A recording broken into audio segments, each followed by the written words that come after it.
Na vida de todo programador, inclusive os mais bem-sucedidos, tem um momento mais crítico, que é o começo, né? O começo da programação realmente não é fácil. E hoje eu vou mostrar para vocês a melhor forma de aprender lógica de programação utilizando o ChatGPT. Eu sou Francisco Citó, sou mestre em ciência da computação, criei esse canal para compartilhar um pouquinho do meu conhecimento e, claro, trazer novidades que eu acabo vendo no dia a dia.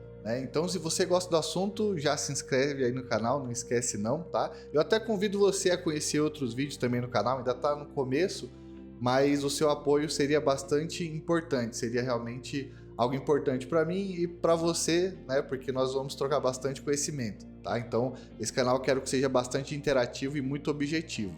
E como eu falei que eu quero que seja muito objetivo, vamos logo pro vídeo, né? E chega de enrolação. Se eu tivesse começando hoje, como é que eu começaria a estudar lógica de programação? Lógica de programação não tem muito segredo, tá? O que você tem que fazer é estudar, estudar, estudar, praticar, praticar, praticar. Principalmente praticar e quebrar bastante a cabeça. Tá? Tem probleminhas que parecem bobos e simples, né? Que parece muitas vezes que não faz muito sentido de estar estudando isso, que você não está indo para canto nenhum, mas pelo contrário, a nossa cabeça precisa realmente de um certo tempo para processar e eu não sei explicar tecnicamente isso, né?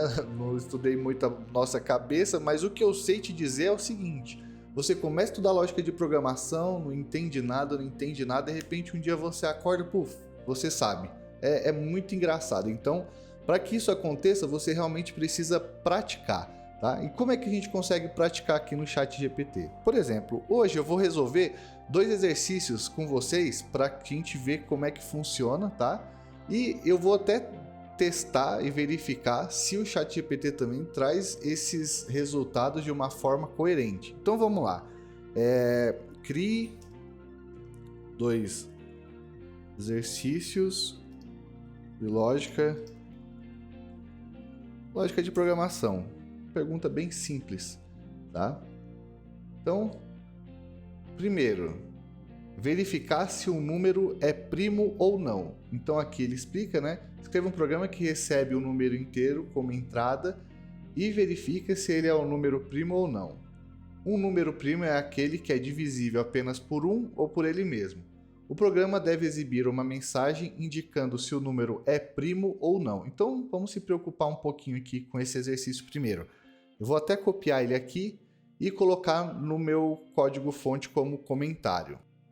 Bom, para começar o exercício, eu vou utilizar aqui o Visual Studio, que é uma ferramenta gratuita, tá? Você consegue procurar por VS Code, tá? De Visual Studio Code. E eu também vou estar usando o Node.js.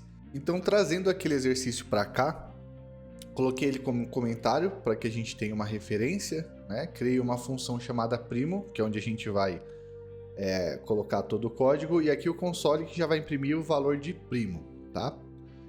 Algoritmos nós podemos simplesmente resolver de diversas formas, né? Muitas vezes não tem uma melhor, muitas vezes tem uma forma melhor que encontraram a solução, mas claro, tem formas boas e formas ruins de resolver, tá? Para resolver o primo, é um tipo de algoritmo que você pode usar recursão, você pode usar funções já pré-prontas. Aqui no caso, eu vou usar o for. Por que o for? O for, ele é um laço que existe praticamente em todas as linguagens de programação. Então, mesmo que você não programe em JavaScript, você consegue usar em Python, consegue usar em C++, consegue usar onde você bem entender, tá? Então, qual que vai ser o que eu faço toda vez que eu preciso fazer um algoritmo? Primeira coisa, você cria uma função. Você tem que entender qual que vai ser a entrada e a saída da sua função. Qual que vai ser a entrada? Um número. E qual que vai ser a minha saída? Vai ser true ou falso, vai ser um booleano, né? Se ele for primo, vai ser true. Se ele não for primo, vai ser falso. Aqui no caso, o número primo também, ele não pode ser menor do que 1, tá? O 0 e 1 não é considerado primo e números negativos também não. Então, a primeira regra aqui que eu já tenho é essa, né? Se o n for menor ou igual a 1, não é? Ou menor do que 2, também eu posso colocar aqui, tanto faz, né? Return false. Ok, então, primeira regra feita.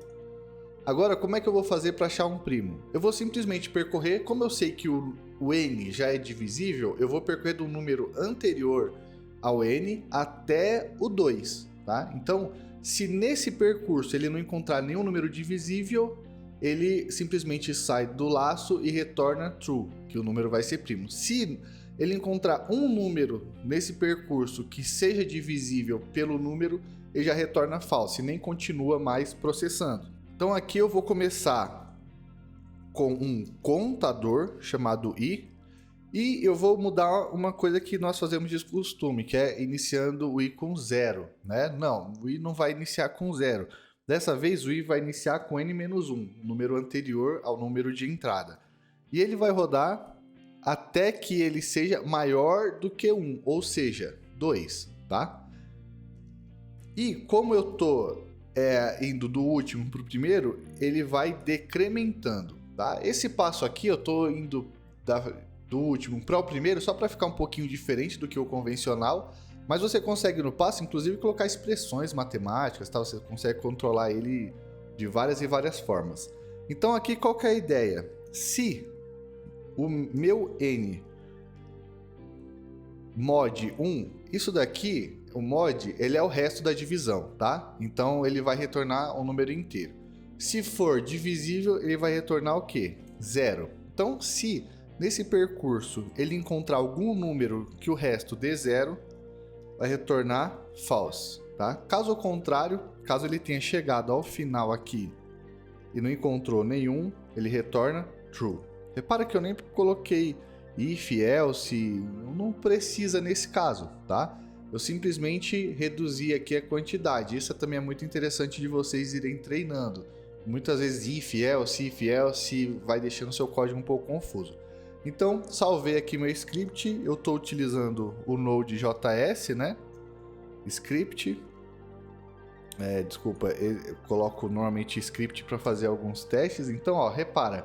Aqui no caso, o exercício ele retornou true, né? Por quê? Porque meu número é 5. Vamos supor, se eu coloco o número 4 aqui, salvei, vou executar, false. 4 não é, né? Se eu coloco talvez -1, vou salvar aqui, false também. Por quê? Porque não entra aqui, né? Se eu colocar, por exemplo, o número 7, ué, mas deu false. Por que deu false? Ah, aqui, ó, uma observação, tá? Deu 7 aqui simplesmente porque eu não salvei o meu script, tá? Então, eu aqui de propósito para que vocês vejam. Então, a partir do momento que eu salvar aqui, salvei e executei, então dá true, tá? Então, tem que tomar muito esse cuidado também. É muito comum você codificar no começo, não perceber que não salvou, na hora que você vai colocar, você vê que dá erro, tá? O JavaScript, ele não tem problema se a gente usar ponto e vírgula ou não ao final, né? Muitas linguagens de programação têm esse problema, mas é interessante você padronizar. Se você não usou, não use em nenhum canto, tá? Se você usou, aí você coloca. Você também pode, muitas vezes aqui no algoritmo, como é uma linha só, eu não preciso utilizar essas chaves, porque aqui só tem uma linha que é o if. Dentro desse comando, desse if, né, eu só tenho uma linha também, então eu posso fazer dessa forma, tá? Que também vai dar no mesmo. Então, repara aqui. Tá? Então, a única coisa que eu falo para vocês é o seguinte: mantenham um padrão no algoritmo de vocês. Eu, por padrão, gosto sempre de abrir e fechar abas, a não ser que seja algo com uma linha só, né? Igual essa daqui. Aqui também eu poderia, normalmente, eu não coloco porque é só um return false, né? Então é algo bem simples, tá? Mas cabe a vocês decidirem. O que eu sugiro é padronizem o código de vocês. Fica mais fácil de vocês encontrarem erros e corrigi-los, tá? Bom, agora vamos ver aqui o exercício 2, tá? Soma dos dígitos. Escreva um programa que recebe um número inteiro como entrada e calcula a soma dos seus dígitos. Por exemplo, se o número é 1, 2, 3, a soma dos dígitos seria 1 mais 2 mais 3 igual a 6, né? O programa deve exibir o resultado da soma. É um problema bem interessante de lógica esse daqui. Então vamos lá resolver esse daqui também. Bom, trazendo então o exercício para cá, né? Ele quer que some os números e calcule a soma dos dígitos. Bom, eu vou, até porque fica um pouco estranho, né? Se o número for negativo, eu vou usar a função math.abs. O que essa math.abs vai fazer? Ela vai retornar o módulo do número, ou seja, se o número for negativo, ele vai trazer o número positivo. Tá? Até porque ficaria estranho calcular com número negativo, né? Talvez seria um requisito que a gente teria que perguntar. Se o número for negativo, atribui ele ao último número, como é que se faria, né? Enfim, aqui eu transformei o número positivo, independente de qual venha, tá? A maneira mais prática que eu acredito aqui é a gente trabalhar esse número como string. Então, como é que eu conseguiria fazer isso aqui? Eu consigo aqui colocar, por exemplo, txt, né? Vai receber n.toString, tá? Então aqui eu estou considerando o número como uma string. Aqui também eu poderia, no JavaScript, eu posso fazer até assim também, um número vazio mais n. Então ele vai trazer aqui como uma string, tá? Inclusive, nas linguagens igual Java, igual C++, você consegue fazer dessa forma aqui. Bom, então agora o que eu tenho que fazer? Percorrer item a item da minha string como se fosse um array, tá? Caso você não saiba o que é um array, tem um vídeo aqui que explica um pouquinho sobre isso, tá aqui no card aqui em cima, assiste ele depois, tá? Mas enfim, ele vai pegar como se fosse uma cadeia de caracteres, igual eu falei, e analisar item a item. Para isso eu vou utilizar um for também, tá? Que vai do 0 até o último elemento da minha string. Como é que eu sei qual que é o último elemento? Opa, faltou um i aqui, né? Por isso que ele está reclamando. Text.length, ok? Aqui eu sei o tamanho da minha cadeia. Então, quando começa do 0, sempre o tamanho final é um número a menos do que o último índice, tá? Então, vamos supor, se tem 3 elementos na minha string, né? É 0, 1 e 2, não existe o 3. Mas a quantidade de elementos é 3. Então aqui ele vai 0, 1 e 2, né? Até 1 abaixo do tamanho do meu array aqui, tá? E mais. Quando eu coloco isso daqui, eu quero percorrer minha string. Como é que eu faço agora para saber o valor final? Eu tenho que criar aqui um acumulador, tá? Que vai pegar a minha soma. Esse acumulador começa com 0, né? Então aqui, acumulador vai receber o quê? Vai receber o acumulador, ou seja, o número que ele já tem anteriormente, que no caso aqui é o 0, mais o número atual que tem aqui na minha string, tá? Então aqui no caso vai ser isso daqui, tá? Como ele tá em texto, eu não sei se a gente vai precisar converter ele para string ou não. Vamos verificar aqui, né? Então aqui vai retornar o acumulador, tá?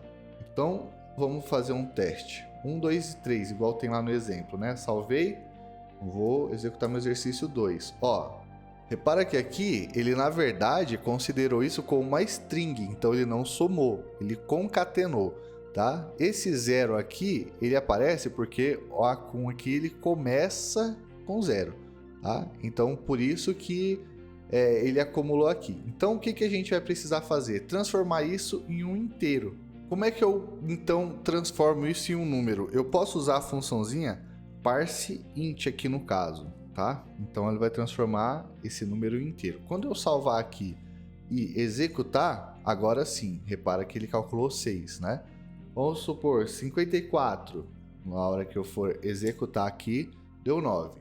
Então é isso. Agora vamos ver como é que o ChatGPT responderia esses mesmos exercícios. Então aqui vamos pedir para ele resolver o primeiro um.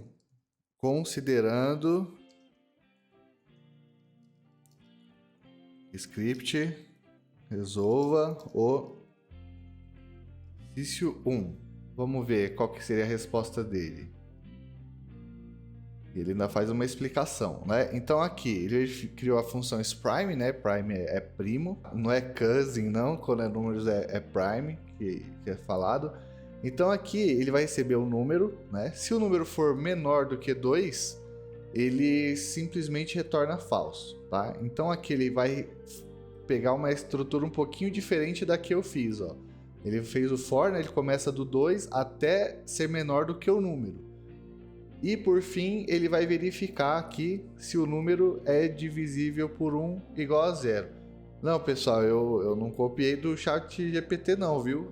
Eu fiz, é que ele selecionou ou fez uma proposta parecida com a que eu fiz, né? Mas vamos tentar ver e aí ele faz a explicação. Vamos pedir para ele resolver de uma outra forma.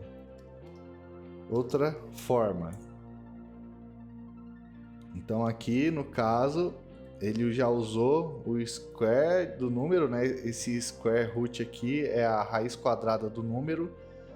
Isso daqui já é até uma otimização um pouquinho do número primo, porque se o número chegar até a raiz quadrada do número e não encontrar nenhum primo, dali para frente ele também não encontra, né? Então você tem menos iterações do seu laço, tá? Então quanto menos iterações, né, o seu algoritmo é mais rápido, é melhor, tá? Então isso que ele adotou aqui, uma estratégia que simplesmente vai cortar o processamento pela metade, o que é muito bom, tá? Essa abordagem aqui até que eu conhecia, não usei para não tornar mais complicado, mas é possível ser feita dessa forma. Então mais algo que a gente aprende, né?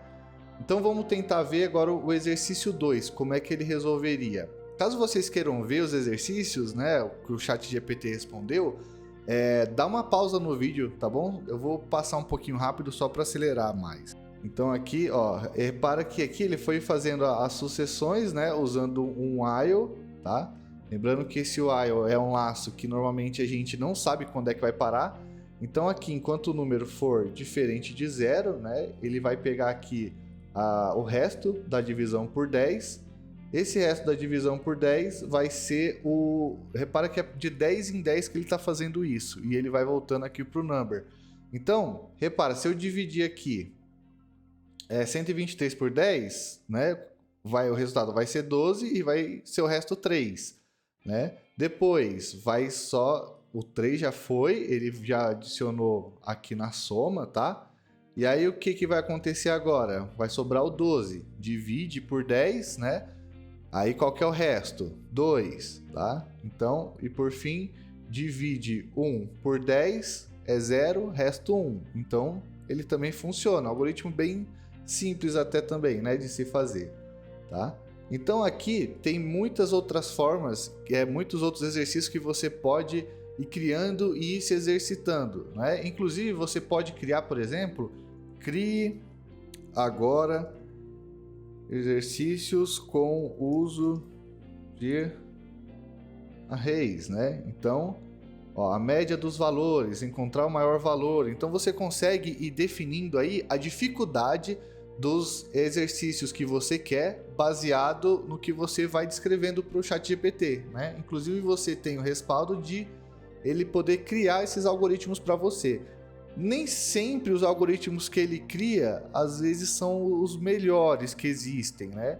Mas são algoritmos bons que você consegue estudar e entender uma lógica a mais. O interessante é praticar, e toda vez que vocês praticarem, a gente sempre aprende algo mais, sempre aprende algo a mais, tá? Então, sempre exercitem isso, tá? Se vocês resolverem 1, 2 algoritmos todo dia, vocês vão ver que rapidamente a lógica de programação de vocês se torna outra. Igual eu falei, programação é prática, né? Você realmente precisa praticar e de repente, quando você menos esperar, você aprendeu ela. Inclusive, se vocês quiserem outros sites, não o ChatGPT, para treinar os algoritmos, um site muito interessante que muitas vezes eu usei, né? Ele é um site novo, mas quando você está aprendendo às vezes uma linguagem nova, pode ajudar muito você, é o LeetCode.